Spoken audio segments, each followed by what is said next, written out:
Olá! Hoje vamos conversar sobre avaliação de força muscular em crianças e adolescentes, especialmente sobre o teste do esfigmomanômetro modificado e não modificado. Esse trabalho que eu vou apresentar para vocês, ele foi desenvolvido pela minha aluna de mestrado, Caroline de Miranda Drummond, tá? Então eu vou passar por toda uma introdução aqui, apresentando qual a lógica da nossa avaliação de força muscular em crianças e adolescentes e a importância então de empregar esse instrumento na nossa prática clínica. Bem, quais são os principais pontos que eu vou estar abordando aqui com vocês? Vocês sabem por que a gente deve medir a força muscular na prática clínica, né? Vocês sabiam que a gente pode usar o esfigme, o mesmo aparelho de pressão, né, que a gente usa para aferir a pressão, para a gente poder medir a força? E vocês sabem como usar esse teste, né, de forma modificada para mensurar a força muscular em crianças e adolescentes de forma confiável? Bem, eu sou a professora Paula Chagas, professora associada da Faculdade de Fisioterapia da UFJF e hoje a gente vai conversar sobre esse tema. Bem, a primeira coisa que é importante a gente contextualizar é onde que a força muscular está na CIF, né? Então, quando a gente retorna aqui para as nossas condições de saúde, a gente tem que relembrar, então, que a gente tem a condição de saúde, né, em primeiro lugar, seja ela qual for, aqui determinada, tá? E a gente tem que a força muscular, ela vai se encontrar, então, dentro do domínio de estrutura e função do corpo, tá? Aqui, localizada nessa componente aqui da CIF, tá? Então, a gente ainda tem atividades, participação e os fatores contextuais, como os outros domínios que são abordados pela CIF. Então, quando a gente fala da força muscular, ela corresponde apenas a uma parte da CIF que vai poder ser mensurada, tá? Então, elas são as funções musculares relacionadas a movimentos e a força muscular ela tem sido indicada como um importante indicador de saúde.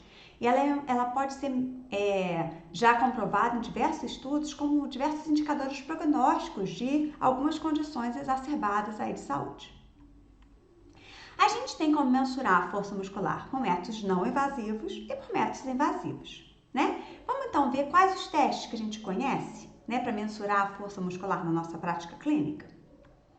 Então, o mais conhecido na prática clínica é o teste de força muscular manual. A gente aprende ele desde lá dos primeiros períodos da faculdade de fisioterapia, né, e áreas correlatas, onde a gente utiliza então a nossa mão para poder aplicar resistências progressivas e mensurar o quanto de força o indivíduo vai estar fazendo contra uma resistência que a gente vai conhecer que a gente está aplicando.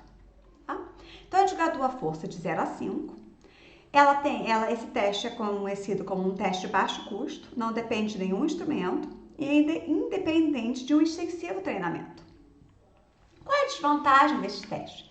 Ele é um teste subjetivo, né? Cada um de nós vai ter uma determinada força muscular sendo aplicada, contrária ao sujeito que está realizando a força muscular. Ele é extremamente inespecífico. Ele depende então muito da força que está sendo aplicada pelo examinador e ele possui uma muito baixa sensibilidade. Tá? Então, em termos práticos, clínicos e científicos, a gente observa que ele não é muito confiável. Tá? Ele não leva em consideração a idade, o crescimento, a capacidade de geração de torque e muito menos as condições de saúde que estão sendo relacionadas. O padrão ouro para medir força muscular na literatura é chamado de dinamômetro isocinético. É um equipamento aqui correspondente, né, que a gente pode visualizar por essa foto. É um equipamento caro, tá? Que a gente compra aí de forma importada, não tem aqui produzido pelo Brasil. Tem poucos estudos com crianças, a gente tem que posicionar a pessoa aqui nessa cadeira de forma totalmente estabilizada, com cintos, posicionado, meu em posição estável, tá? Mas a literatura traz ele como um instrumento extremamente válido e confiável para medir força muscular. Ele requer um espaço de instalação, ele é um equipamento grande, ele não é portátil, não dá para você carregar para um lugar e para o outro, né? E, como eu falei, ele tem um alto valor monetário, tá? Então, ele é extremamente caro. Então, ele praticamente só é usado em pesquisas, em grandes centros de reabilitação, em grandes centros esportivos, para medir força muscular de atletas, por exemplo, tá? Bem, um outro equipamento que a gente tem utilizado aí na prática clínica e em pesquisas é o dinamômetro manual portátil, aqui representado por essa foto. tá? Existem alguns comercializáveis. Ele é válido e confiável já pela literatura. Ele tem um fácil manuseio, ele é leve, ele é portátil, você consegue carregar de um lugar para o outro. Tem uma desvantagem que ele não é produzido no Brasil, né? A gente não tem um comercializável por aqui ainda, né? E também tem um alto valor agregado, tá? Em torno aí de a última cotação de um equipamento desse que a gente fez aqui no Brasil, em torno de R$20 mil, tá? Em criança, a gente já tem valor de referência já para alguns grupos musculares, a gente consegue utilizar ele na prática clínica e em pesquisas. Bem, qual é então a proposta da gente utilizar o teste do esfigmomanômetro, né? Primeiro, seu baixo custo, né? Todo profissional da saúde tem um esfigmomanômetro, a gente adquire ele bem no início do nosso curso de graduação, né? É um equipamento que todos nós temos, porque a gente afere a pressão, a gente faz parte do nosso protocolo, da nossa formação acadêmica, aprender o uso desse instrumento. Ele é de fácil acesso, né? É rápido, de fácil execução, e ele oferece um valor quantitativo de medida, né? Em milímetros de mercúrio, tá? A gente pode utilizar ele na sua forma modificada e não modificada, né? Eu vou explicar melhor o que é isso, né? E então, como é que seria isso? Né? O TEM modificado seria o seguinte: a gente tirar, né, aquela parte interna, né, que vem dentro da braçadeira, né? A parte inflável da braçadeira, a gente dobrar ela em 3 partes iguais e colocar dentro de uma bolsa de algodão com zíper, tá? Que aqui está demonstrada por essa foto, tá? E aí a gente realizar um certo grau de insuflação prévia dele, para ele ficar com uma bolsinha inflável e dessa forma a gente exercer uma pressão constante em cima dele para exercer a força, tá? O TEM não modificado seria realmente o aparelho de pressão, né? O esfigmomanômetro insuflado, né, na sua parte aqui da braçadeira, tá? Onde fica na parte do braço, tá? Apenas na parte não inflável, tá aqui. Bem, então a gente tem a proposta, então, né, a gente olhou já na literatura o uso do dinamômetro portátil, sendo comparado com o TEM modificado e o TEM não modificado, com valores, então, de correlação de moderada a muito elevada, dependendo do grupamento muscular, principalmente em adultos, até a faixa etária de idosos, né? E aí a variação vai muito do grupamento muscular, tem alguns grupamentos musculares que são um pouquinho mais difíceis de estabilizar com o uso desse equipamento, e aí torna a medida um pouco menos confiável, tá? E por isso que os valores são um pouquinho mais difíceis de ser mensurados, mas também é mais difícil de ser mensurado com o dinamômetro portátil, então não é uma especificidade do TEM, tá? Bem, e aí foi desenvolvido o estudo de confiabilidade para crianças e adolescentes de 6 a 19 anos, que foi a dissertação de mestrado da minha aluna de mestrado, a Caroline Drummond. Eu vou passar aqui o videozinho para ilustrar para vocês mais ou menos o que foi feito, depois eu vou explicar um pouquinho mais detalhado como é que a gente faz o processo de utilização do TEM, tá? Oi, você sabia que o esfigmomanômetro, aquele aparelho usado para medir a pressão arterial, é confiável para ser utilizado na avaliação da força muscular dos membros inferiores de crianças e adolescentes? Pois é, esse foi o resultado da dissertação desenvolvida no Programa de Pós-Graduação em Ciências da Reabilitação e Desempenho Físico-Funcional da Universidade Federal de Juiz de Fora, pela mestranda Caroline de Miranda Drummond, intitulada Confiabilidade do teste do esfigmomanômetro modificado e não modificado para avaliação da força muscular dos membros inferiores de crianças e adolescentes, que teve o objetivo de investigar a confiabilidade teste-reteste e interexaminador e a melhor forma de operacionalização das medidas durante as avaliações. E foi desenvolvido com a participação de crianças e adolescentes com idade entre 6 e 19 anos no Laboratório de Avaliação do Desempenho Infantil, localizado na Faculdade de Fisioterapia da UFJF, por um grupo de 2 avaliadoras e 5 leitores treinados e confiáveis, que foram orientados pela professora doutora Paula Chagas e co-orientados pela professora doutora Jaqueline Strome. Neste estudo foram incluídos 64 participantes divididos em 2 grupos, um de crianças de 6 a 12 anos e um de adolescentes de 13 a 19 anos, que foram avaliados com 2 instrumentos. O TEM modificado, que utiliza a parte inflável do instrumento dobrada e colocada dentro de uma bolsa de algodão não elástica, e o TEM não modificado, que utiliza o esfigmomanômetro na sua forma original. Foram avaliados 7 grupos musculares dos membros inferiores: flexão, extensão e abdução de quadril, plante e dorsiflexão de tornozelo e flexão e extensão de joelho, do lado dominante e não dominante. E 3 medidas foram realizadas de cada lado de forma alternada. Foram aplicados testes estatísticos para investigar a confiabilidade e análise de variâncias para as formas de operacionalização investigadas. Uma medida, média das 2 primeiras e 3 medidas, e medida máxima dentre as 3 medidas. Esse estudo demonstrou que o TEM não modificado e modificado possui confiabilidade moderada a excelente e que uma medida pode ser suficiente e confiável para avaliar a força muscular. Estes instrumentos são opções objetivas e de fácil acesso, que podem ser utilizados na prática clínica para realizar avaliações de força muscular dos membros inferiores de crianças e adolescentes com idade entre 6 e 19 anos de forma confiável só com uma medida de força.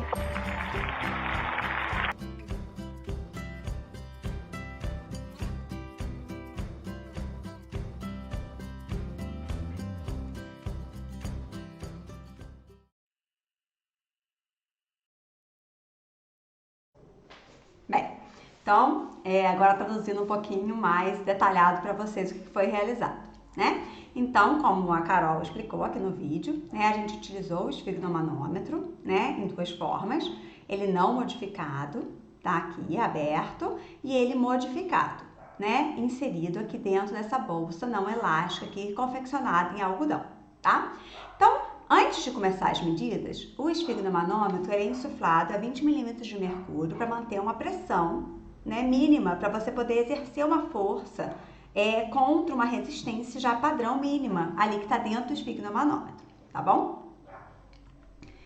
Então tá lá, você enche inicialmente, primeiro você pega o esfig, insufla 100 ml de mercúrio para tirar todas as dobrinhas dele, desinsufla e mantém ele a 20 ml de mercúrio. Dessa forma, você consegue ter uma faixa de medida de 20 a 304 ml de mercúrio. Essa vai ser sua faixa de medidas para todos os grupamentos musculares, né? E aí você não vai descontar esses 20 ml de mercúrio. Você vai partir do pressuposto que esse é o seu início para todos eles, tá bom? Você vai escolher o grupo muscular que você vai mensurar, tá? No caso, a gente só utilizou para membros inferiores, então só para esses dados que a gente tem padronização até o momento. Você inicia o teste sempre pelo lado dominante, ou seja, o lado que você vai considerar que vai ser o de melhor desempenho da criança ou do adolescente. E aí como que você vai padronizar isso? Você vai perguntar para a criança qual que é o lado que ela chuta a bola, né? Ou pelo menos descansa o corpo, qual o lado que ela descarrega o peso, né? Marca o local da colocação dos instrumentos, que tem que ser de forma padronizada, né? Usa um cronômetro, que você tem que padronizar 5 segundos de medida, porque é uma contração isométrica máxima, e estabiliza o membro para a criança não compensar o padrão, tá? Então, vamos lá. É muito importante, durante o procedimento de avaliação de força, você dar estímulo verbal, né? A criança tem que se sentir motivada. Então, 1, 2, 3, já! Força, força, força, força, força, força, força! Relaxa, tá? Então, manter essa motivação durante todo o procedimento de força, tá? E algumas variações que a gente teve que fazer durante o nosso estudo. Para a criança precisa de mais motivação, senão ela cansa. Então, vamos lá, não para de fazer força, não deixa eu te vencer, faz mais força, tem mais força aí, eu tô vendo, né? Então, sempre incentivando a criança a fazer o máximo de força que ela conseguir. E o que a gente percebeu é que para o adolescente não precisa de mais estímulo. Ele é muito parecido ao adulto, tá? Então, o máximo que vai acontecer é você repetir o que você fez com a criança, você sentir que ele está um pouquinho desestimulado, tá? Então, quais os grupos musculares que a gente padronizou nesse estudo e que a gente adaptou o posicionamento e a gente teve que fazer algumas adaptações em relação ao posicionamento do adulto, tá? Então, para flexores de quadril. A posição do indivíduo em decúbito dorsal, com os membros superiores ao longo do corpo e as palmas da mão voltadas para cima. Isso foi uma padronização que a gente fez para a criança. Nunca a palma da mão para baixo, porque a criança quer agarrar a maca, tá? Ela tenta compensar de toda forma. Então, a palma de mão para cima. Posição do segmento, quadril e joelho a 90 graus, o participante vai ter que sustentar a perna. A estabilização realizada pelo leitor é nenhuma, ele não precisou ajudar durante o procedimento. E a região da aplicação da resistência foi 5 centímetros acima da base da patela, anterior da coxa, tá?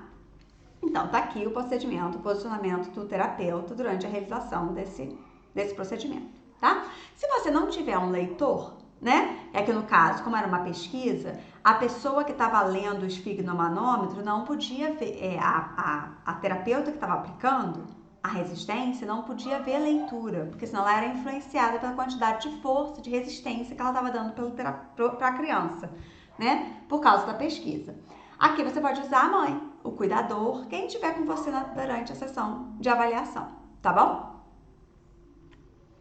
Para extensores do quadril, a posição do indivíduo vai ser decúbito dorsal, com os membros superiores ao longo do corpo, mais uma vez as palmas da mão voltadas para cima, e a posição do segmento vai ser quadril e joelho 90 graus, e o participante também sustenta a perna. A estabilização realizada pelo leitor vai ser sobre a pelve bilateralmente, na direção das cristas ilíacas, antero-superiores e sobre a coxa bilateral, contralateral, para a criança não compensar levantando a perna oposta. Tá? E a criança vai fazer, o terapeuta vai fazer resistência abaixo da linha poplítea, tá? Então, é esse o posicionamento. Então, tá lá, o terapeuta, o leitor, tá estabilizando a crista ilíaca, estabilizando a outra coxa e a resistência é dada dessa forma. Importante sempre o examinador tentar compensar com o seu próprio corpo a força que está sendo exercida. Nunca fazer resistência no braço, tá? Porque quando a gente faz resistência no braço, a gente acaba fazendo mais força e acaba interferindo na pressão que a gente está exercendo na bolsa, tá? Como que a gente vai saber isso? Pelo ponteirinho que está lá do lado do esfíncter. Então, se a gente estiver fazendo pressão na bolsa, o esfíncter vai mexer, né? E aí a gente vai saber que a gente está interferindo na pressão sendo feita. A gente não pode fazer pressão, tá? A gente tem que apenas segurar a bolsa, a resistência quem vai fazer, a força quem vai fazer é o paciente, tá? Abdutores de quadril. O indivíduo ainda deitado em supino, né, decúbito dorsal com as mãos voltadas para cima, tá? E a posição do segmento vai ser quadris e joelhos estendidos com tornozelo em neutro. A estabilização do leitor vai ser na hemipelve contralateral, o movimento vai ser realizado de abdução da perna. E a resistência vai ser 5 centímetros da base da patela lateral da coxa, tá? Vamos ver a foto para vocês entenderem. É esse o posicionamento, tá? E ali tá a resistência aqui, né? A estabilização sendo feita na pelve contralateral. Dorsiflexores de tornozelo. Ainda com a criança deitada, com os membros superiores ao longo do corpo e a palma da mão sempre para cima, quadris e joelhos estendidos, tornozelo em posição neutra. A estabilização vai ser distal e anterior da pelve, a partir do ponto de referência do tornozelo, do joelho, tá? Desculpa. E a região de aplicação vai ser a base dos metatarsos, na região anterior do pé, tá? Então, tá aqui. Então, você vai ali, ó, segurar as pernas para a criança não tender a levantar a perna da maca e a resistência que é aplicada ó, na face anterior do pé. Plantiflexores, o mesmo posicionamento anterior, quadris e joelhos estendidos, mesmo tipo de estabilização anterior e a resistência vai ser para a região plantar, tá? Nessa posição, ó lá. E aqui, ó, olha a estabilização sendo feita na perna para a criança não querer compensar com a elevação da perna. Agora, flexores de joelho e extensores de joelho. É a única mudança no posicionamento que o paciente vai ter para a posição sentada. Então, sentado, com os membros superiores ao longo do corpo e as palmas da mão mais uma vez para cima. Muita atenção nessa hora, porque a vontade da criança é agarrar a maca, já que ela está sentada. Coxas apoiadas sobre a maca, joelho 90 graus e pés e tornozelos livres. Então, tem que ser uma cadeira ou uma maca alta, tá? O pé não pode estar no chão. A estabilização realizada pelo leitor vai ser distal e anterior na coxa, sob o ponto de referência. E a região de aplicação da resistência vai ser 5 centímetros acima dos malévolos, na parte posterior da perna, tá? Então, estabiliza a perna aqui, para a criança não levantar esse joelho durante a flexão de joelho e o terapeuta resiste à flexão de joelho aqui, para dentro da maca, tá? E a extensão é o mesmo posicionamento, tá? Mesma estabilização e a criança vai fazer força para extensão, tá? Tá lá. tá?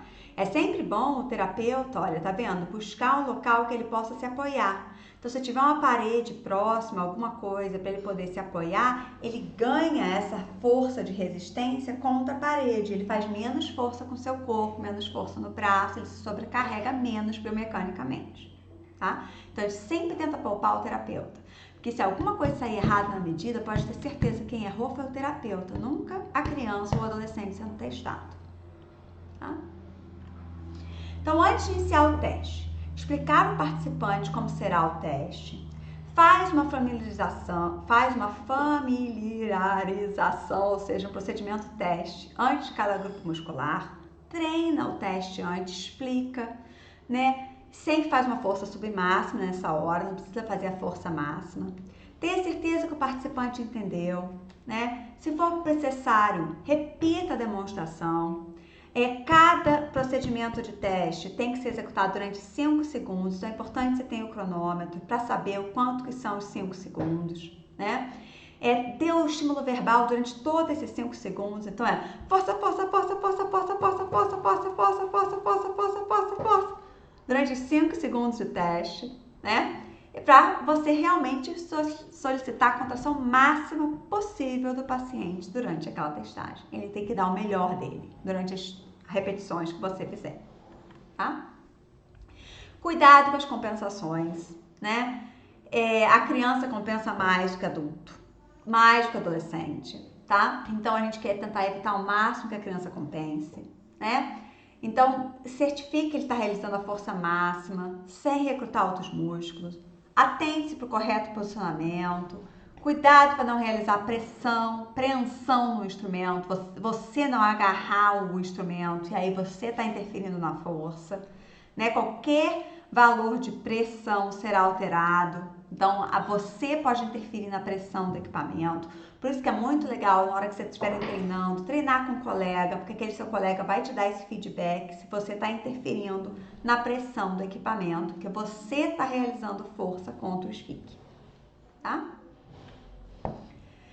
E se você perceber que a criança, que o adolescente não deu o melhor, repita o teste, né? Se você acha que ele pode mais, né? E se for preciso ajuda, chama ajuda para estabilizar. Chame a mãe, chame a avó, chame a babá, quem tiver na casa, né? E peça para te ajudar. Não tenha vergonha de pedir ajuda, né? É um teste e todo procedimento de teste é importante que seja feito da melhor forma, senão você não vai conseguir garantir o melhor desempenho da criança, tá? Então, assim, alguns procedimentos aqui foram compensados. Aqui o participante tentando levantar o quadril aqui, né? O participante tentando realizar flexão de joelho, extensão de joelho, né? Então, as maiores compensações que a gente viu, né? Extensão de quadril, é muito comum a criança tentar fazer. Levanta o quadril, faz extensão de joelho, levanta a perna ou dobra o joelho contra o lateral, tá? Nesse movimento de extensão de quadril, tá? Então, é um grupamento muscular que é forte, ele não é um grupamento muscular fraco, mas a criança tenta compensar com tudo que ela pode. Então, fiquem atentos, tá bom? Força, força, vai, força, força, empurra, força, força. Segura a frente aqui, ó. 1, 2, 3 e já! Vai, força, força, força, vai, força,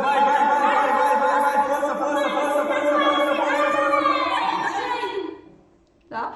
Então, alguns procedimentos de teste que deram errado, para vocês verem que a gente tem que fazer de novo, se isso acontecer. E na plantiflexão de tornozelo, outras compensações que aconteceram, né? Flexão de joelho, elevar o quadril e elevar a perna avaliada. Então, vamos ver aqui. 3 e já! vai,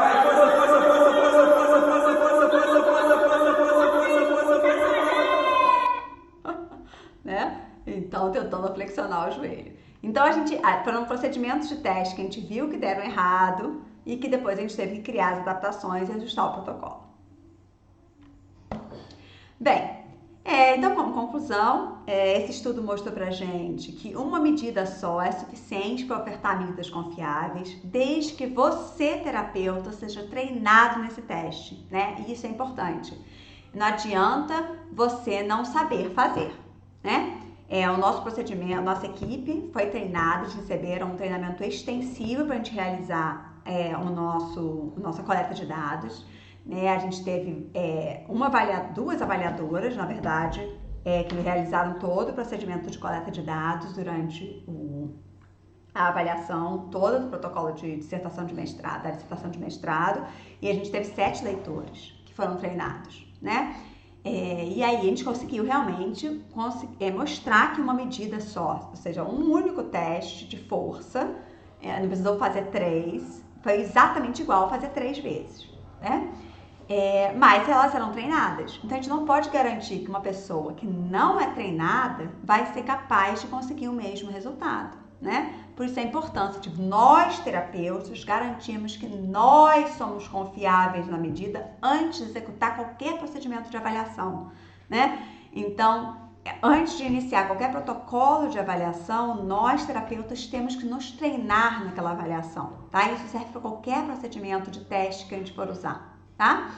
E outra coisa importantíssima é a gente garantir que o paciente, que o participante, entenda o que a gente quer.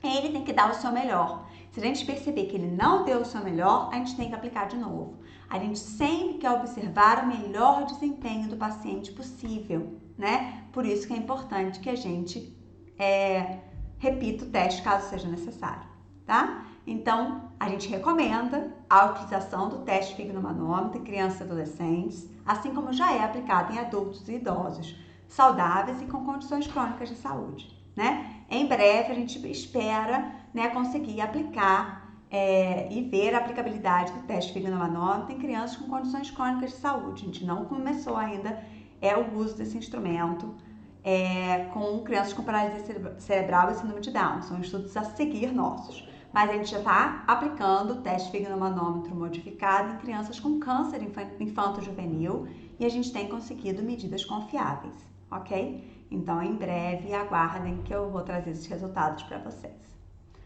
Então, é isso, né, que eu tinha para trazer para vocês, né? Aí são os agradecimentos, a dissertação de mestrado da Carol, né, que eu queria trazer, toda a equipe aí que fez parte do nosso estudo, né, a equipe dos alunos de iniciação científica, que são imprescindíveis para a gente conseguir executar qualquer procedimento de coleta de dados na nossa universidade.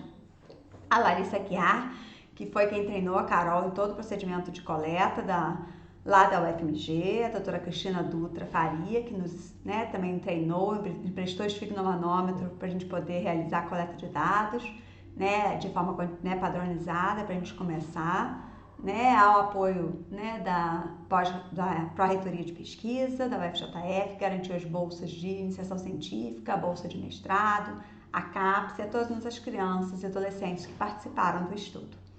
Né? Qualquer dúvida aí tem a referência da dissertação da Carol, que vocês conseguem no nosso site do programa de pós-graduação, né? No site da biblioteca da UFJF. Né? O contato da Carol, que vocês conseguem entrar em contato com ela, qualquer maiores informações sobre a dissertação, no nosso Instagram do ladinho, e qualquer dúvida comigo. Né? E fiquem atentos aí sempre ao Instagram da Fisiovital, né, que a gente está sempre tentando trazer conteúdos atualizados para vocês na prática clínica e em pesquisas científicas. Obrigada!